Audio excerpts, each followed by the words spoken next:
Hello दोस्तों, तो आप सबका बहुत बहुत स्वागत है गणेशाय वर्ल्ड के इस यूट्यूब चैनल में। तो दोस्तों आज की जो वीडियो है, आज की वीडियो में हम पढ़ेंगे संधारित्रों का समांतर क्रम संयोजन। ठीक है दोस्तों, संधारित्रों को हम समांतर क्रम में जोड़ेंगे और उस पर क्या आउटपुट निकलेगा वो देखेंगे। ठीक है, पिछली वीडियो दोस्तों आपको देखना बहुत ज़रूरी है। अगर नहीं देखी तो आई बटन पर लिंक आ रहा है, वीडियो के डिस्क्रिप्शन में लिंक है और चैनल की प्लेलिस्ट में भी वीडियो है, वहाँ पर जाकर देख लो, क्योंकि वो वीडियो आपको बहुत ज़्यादा इम्पोर्टेंट है, क्योंकि उसमें ही हमें संयोजन का मतलब पता पड़ा है।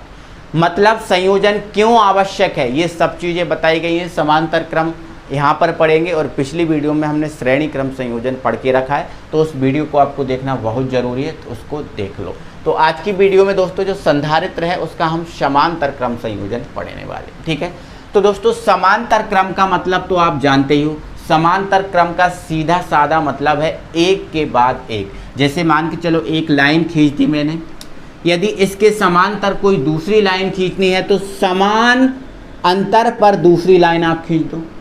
इसके बाद तीसरी लाइन खींचनी है तो समान अंतर पर एक दूसरे के नीचे अगर वस्तुएं रखी हैं तो वो आपका समांतर क्रम होता है। समझ रहे हो ना? यदि समान अंतर से एक दूसरे के नीचे वस्तुएं रखी हैं तो आपका समांतर क्रम होता है। जैसे दोस्तों मैंने एक मार कर रख दिया, फिर दूसरा मार कर रख दिया। ठीक है, ये देखो समान अंतर पे हैं सभी भुजाओं की। देखो यहाँ पर आगे और पीछे समान क्रम है, समान अंतर है। तो यदि समान अंतर के साथ एक दूसरे के ऊपर हमने वस्तुओं को, एक दूसरे के नीचे हमने वस्तुओं को रख दिया तो वो आपका समांतर होता है। ठीक है, तो समांतर क्रम संयोजन करना है हमें, संधारित्रों को समांतर क्रम में जोड़ना है। ठीक है, तो इसके लिए हम क्या करते हैं दोस्तों, हम मान लेते हैं हमारे पास 3 संधारित्र हैं। ठीक है, हमारे पास दोस्तों कितने संधारित्र हैं? 3 संधारित्र हैं। ये आपका पहला संधारित्र जिसकी धारिता होगी आपकी C1। ये हमारे पास दूसरा संधारित्र जिसकी धारिता हम मान के चलते हैं, यहाँ पर बीच में लिख देते हैं धारिता, ये हमारी C1 है। ठीक है, दूसरा संधारित्र जिसकी धारिता हमारे पास C2 है और तीसरा संधारित्र जिसकी धारिता, एक सेकंड, तीसरा संधारित्र जिसकी धारिता हमारे पास क्या है? C3 है। इन 3 संधारित्रों को हम श्रेणी क्रम में समांतर क्रम में जोड़ रहे हैं। तो समांतर क्रम में जोड़ना है तो एक दूसरे के नीचे हमें समान अंतर के साथ रखना होगा, सिंपल सी बात है। ठीक है, चलो अब इन 3 संधारित्रों को मैं क्या करूँगा, तीनों संधारित्रों की जो पहली प्लेट होगी, तीनों संधारित्र हैं, इनकी जो पहली प्लेट है इनको मैं क्या कर रहा हूँ, एक बिंदु से जोड़ दे रहा हूँ, एक बिंदु से जोड़ दे रहा हूँ। और इन तीनों संधारित्र की जो दूसरी प्लेट है, इन दूसरी प्लेट को मैं क्या कर रहा हूँ, दूसरे बिंदु से जोड़ दे रहा हूँ, दूसरे बिंदु से जोड़ दे रहा हूँ। ठीक है ना, कोई दिक्कत?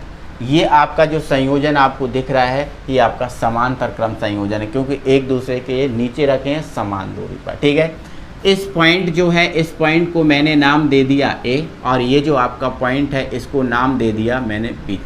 कोई दिक्कत?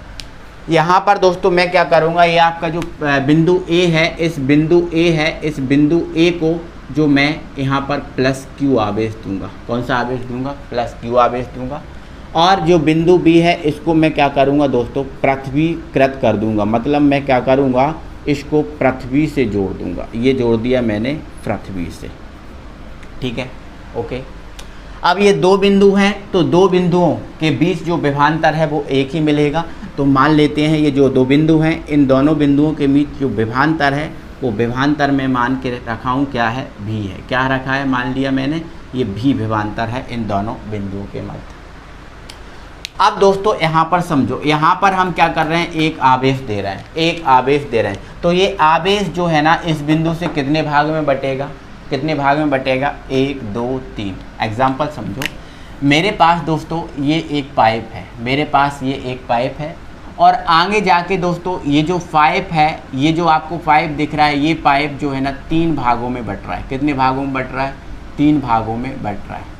कितने भागों में? 3 भागों में। ठीक है, देखो यहाँ पर आप एक एग्जाम्पल के थ्रू समझना। यहाँ से मैं क्या कर रहा हूँ, यहाँ से पानी प्रवाहित कर रहा हूँ। मैं मान के चलो यहाँ से 10 लीटर जल प्रवाहित कर रहा हूँ।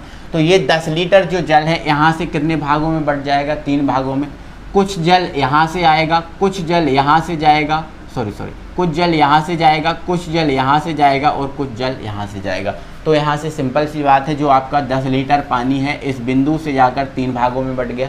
तो उसी प्रकार से दोस्तों आपका जो आवेश है, यहाँ से हम इस बिंदु को आवेश दे रहे हैं, तो ये आवेश है इस बिंदु से कितने भागों में बटेगा, 3 भागों में बटेगा। तो मान लिया दोस्तों ये यहाँ पर जो है ना, यहाँ पर आपका जो आवेश जा रहा है वो जा रहा है Q1। क्या जा रहा है, Q1 जा रहा है। तो इस प्लेट को जो आवेश मिलेगा वो क्या मिलेगा, Q1 मिलेगा। क्या मिलेगा, Q1 मिलेगा, ठीक है ना, प्लस Q। तो इस पर क्या जाएगा, प्लस Q आवेश आ जाएगा, प्लस Q1 आवेश आ जाएगा मान लेते हैं। तो ये जो आवेश है प्लस Q1 है, ये प्लेट पर प्लस Q, इस प्लेट पर क्या आ गया, प्लस आवेश आ जाएगा। तो इस प्लस के कारण आपको पता है संधारित्र की जो दूसरी प्लेट होती है उसके आंतरिक पृष्ठ पर क्या आ जाता है, ऋणावेश आ जाता है। क्या जाता है, ऋणावेश। और बाहरी पृष्ठ पर क्या आ जाता है, धनावेश आ जाता है। इतना तो आपको जानते ही हो, इतना आप जानते ही हो। इसी प्रकार आवेश जब यहाँ पर जाएगा तो मान लिया यहाँ पर क्या जा रहा है, Q2 आवेश जा रहा है, तो यहाँ पर क्या पहुँचेगा, आपका Q2 आवेश पहुँचेगा। इस प्लेट पर Q2 आवेश होगा प्लस Q, तो इसके कारण इसके आंतरिक पृष्ठ पर क्या जाएगा सर, ऋणावेश आ जाएगा। और बाहरी पृष्ठ पर क्या आ जाएगा, धनावेश आ जाएगा। क्या जाएगा सर, धनावेश आ जाएगा। ऐसे ही कुछ आवेश यहाँ जाएगा, तो मान लिया यहाँ पर क्या है, Q3 आवेश है, तो यहाँ पर प्लस Q3 आवेश पहुँचेगा। इसके कारण इसके आंतरिक पृष्ठ पर क्या आ जाएगा दोस्तों, ऋणावेश आ जाएगा, सिंपल सी बात है। और इसके बाहरी पृष्ठ पर क्या आ जाएगा, धनावेश आ जाएगा। ये आप बहुत अच्छे से जानते हो, ओके। लेकिन दोस्तों आप यहाँ समझो, लेकिन हमने क्या किया है, इन तीनों प्लेटों के जो दूसरा आपकी प्लेट है, तीनों संधारित्र की जो दूसरी प्लेट है उसको बिंदु B से जोड़ के रखा है। तीनों संधारित्र की जो दूसरी प्लेट है उसको B से जोड़ के रखा है और B को हमने कहाँ कर दिया, पृथ्वीकृत कर दिया। तो जैसे ही दोस्तों पृथ्वीकृत करेंगे तो यहाँ पर जो इसकी बाहरी प्लेट पर जो आपका धनावेश आया है, ये पूरा का पूरा धनावेश जो है ना, पूरा का पूरा धनावेश है वो निकल कर कहाँ चला जाएगा, वो निकल कर चला जाएगा बिंदु B पर, बिंदु B पर। और बिंदु B को हमने पृथ्वी से जोड़ा तो पूरा का पूरा धनावेश कहाँ जाएगा, पृथ्वी के अंदर चला जाएगा। जब पृथ्वी के अंदर चला जाएगा तो इनके बाहरी पृष्ठ पर धनावेश खत्म हो जाएगा। धनावेश क्या हो जाएगा, खत्म हो जाएगा। इतना आप समझ गए ना, धनावेश यहाँ पर खत्म। धनावेश आएगा लेकिन कहाँ चला जाएगा, वो B पर, और B के कारण पृथ्वी में चला जाएगा। तो इनके अंदर जो जितना भी धनावेश है वो टोटली क्या हो जाएगा, खत्म हो जाएगा। तो इतना आप समझ गए, इतना आप समझ गए। अब इन तीनों संधारित्र को हमने केवल 2 बिंदुओं के मध्य रखा तो आपका जो विभव है वो एक ही मिलेगा। देखो विभांतर जो होता है, विभव होता है वो बिंदुओं के मध्य मिलता है, और हमें केवल 2 बिंदु मिले हैं तो विभांतर तो हमारा समान रहेगा। विभांतर तो यहाँ पर हमारा क्या रहेगा दोस्तों, समान रहेगा। लेकिन क्या होगा दोस्तों, लेकिन आपका ध्यान रखना है इस बात को, लेकिन आपका जो आवेश है, इस आवेश यहाँ से 3 भागों में बट जाएगा। उसी प्रकार समझाने के लिए मैंने एक लिया था पाइप, यहाँ से इस पाइप को मैंने 3 भागों में बांट दिया। तो यहाँ से कुछ जल डालूंगा तो ये जल यहाँ से कितने भागों में बढ़ जाएगा, 3। तो यहाँ Q1, यहाँ Q2 और ये आपका क्या हो गया सर, Q3 हो गया। इतना आप समझ गए क्या दोस्तों, इतना आप समझ गए क्या। तो यहाँ पर हम अगर देखें, यहाँ पर हम अगर देखें तो यहाँ पर जो विभांतर है, क्या है, विभांतर, विभांतर, ठीक है। विभांतर आप देखें तो विभांतर आपका एक ही है, मतलब विभांतर इन तीनों संधारित्रों में समान है। विभांतर तीनों संधारित्रों के लिए क्या है, समान है। भी C1 के लिए है, भी C2 के लिए है, भी C3 के लिए, मतलब भी आपका जो है विभांतर है वो आपका कैसा है, नियत है। विभांतर कैसा है, नियत है। लेकिन अगर यहीं मैं बात करूं आवेश की, किसकी बात करूं, आवेश की बात करूं, तो आवेश जो है वो आपका नियत नहीं है, वो आपका नियत नहीं है। क्योंकि आवेश कितने भागों में बट गया, 3 भागों में बट गया, मतलब आवेश नियत नहीं। कोई दिक्कत। तो यहाँ पर ये आपका कौन सा क्रम संयोजन है, समांतर क्रम संयोजन, ठीक है। देखो एक बार पढ़ लो, संधारित्रों के समांतर क्रम संयोजन में प्रत्येक संधारित्र की पहली प्लेट को, किसको, पहली प्लेट को एक बिंदु A से और दूसरी प्लेट को दूसरे बिंदु B से जोड़ दिया जाता है। कोई दिक्कत है यहाँ पर, कोई दिक्कत है, चलो कोई दिक्कत नहीं।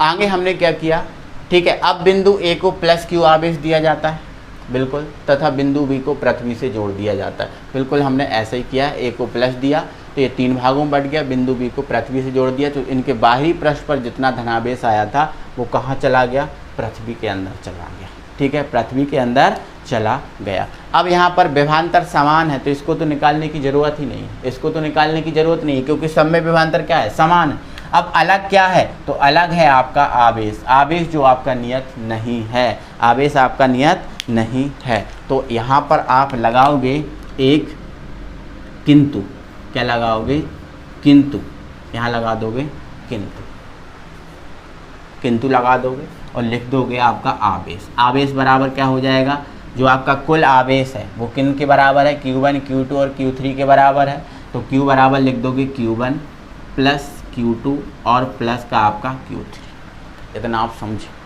इतना आप समझे दोस्तों। जो चीज़ अलग होती है हम उसको निकालते हैं, इसलिए है आवेश यहाँ पर अलग था तो उसको हमने निकाला। Q किसके बराबर हो गया, Q1 Q2 और Q3 के बराबर हो गया। ओके, चलो अब यहाँ समझो। ठीक है, परंतु लगाना, अब किंतु लगा दिया, अब परंतु लगा देना। परंतु आपका C होता है, C बराबर क्या होता है, Q/V होता है। बोलो हाँ कि ना, होता है ना। अगर मैं यहाँ से Q की वैल्यू निकालूं तो Q बराबर क्या हो जाएगा, C इधर भी इधर चला जाएगा तो Q बराबर क्या हो जाएगा, C भी हो जाएगा। किसकी वैल्यू निकल गई, Q की निकल गई। अगर Q की वैल्यू जो आपकी है वो क्या है, C भी है। इसी प्रकार मैं Q1 Q2 और Q3 की वैल्यू निकालूंगा इसी प्रकार से, तो आपकी ये वैल्यू क्या निकल के आएगी उसको ज़रा आप देख लीजिए। सेकंड समझो, देखो ये निकल गया। यहाँ से अगर मैं Q1 की वैल्यू निकालूँ, ठीक है, तब Q1, तो Q1 यहाँ पर आपकी जो Q1 है इसके लिए धारिता क्या है, C1 है और विभव क्या है आपका भी तो सबके लिए समान है। जो आपका विभव है वो सबके लिए समान है, लेकिन धारिता इसके लिए C1 है, इसके लिए C2 है, इसके लिए क्या है, C3। तो Q1 बराबर क्या हो जाएगा, Q1 बराबर क्या होता है, C भी, तो धारिता क्या है, C1 और विभव क्या है, सेम है। ठीक है, इसी प्रकार Q2 की अगर वैल्यू निकालूंगा तो Q2 यहाँ पर है, इसके लिए धारिता क्या है, C2 और विभव क्या है, V है। और इसी प्रकार अगर मैं Q3 निकालूं तो धारिता क्या है, C3 है, विभव क्या है, V। ओके, आपने जो Q1 Q2 और Q3 का मान निकाला उसको समीकरण 1 में रख दो तो लिख देंगे Q1 Q2 व Q3 का मान,